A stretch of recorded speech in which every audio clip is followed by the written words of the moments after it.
चिया सिडले ज्यान पनि जान सक्छ। हो, तपाईँले सही सुन्नुभयो। हामी धेरैजसोले चिया सिड दैनिक रूपमा प्रयोग गर्दै आएका छौँ र यसलाई सुपरफुड पनि भनिन्छ। यसमा फाइबर, ओमेगा 3 र प्रोटिन जस्ता प्रशस्त रूपमा पाइन्छ। तर के तपाईँलाई थाहा छ यसले गम्भीर जोखिम पनि ल्याउन सक्छ? पानीमा, दहीमा वा ओट्सहरूमा हालेर खानु अघि हामीले थाहा पाउनै पर्ने यसका केही अनदेखी जोखिमहरू छन्। यसले आफ्नो तौलभन्दा 10 देखि 12 गुणा बढी पानी सोच्ने गर्छ। यदि सुक्खै खाने हो भने यो घाँटीमा फुलेर श्वास रोक्न सक्छ। केवल 2 टेबलस्पुन चिया बिउमा 11 ग्राम फाइबर हुन्छ। एकैचोटि धेरै खाने हो भने पेट फुल्ने, कब्जियत वा पहला गराउने पनि हुन्छ।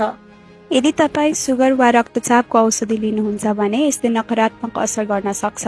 सुरक्षित रहन चिया बिउ सधैँ 30 मिनेट वा रातभर भिजाएर खानुहोस्। सानो मात्राबाट सुरु गर्नुहोस् र स्वास्थ्य समस्या भए डाक्टरसँग सल्लाह लिनुहोस्।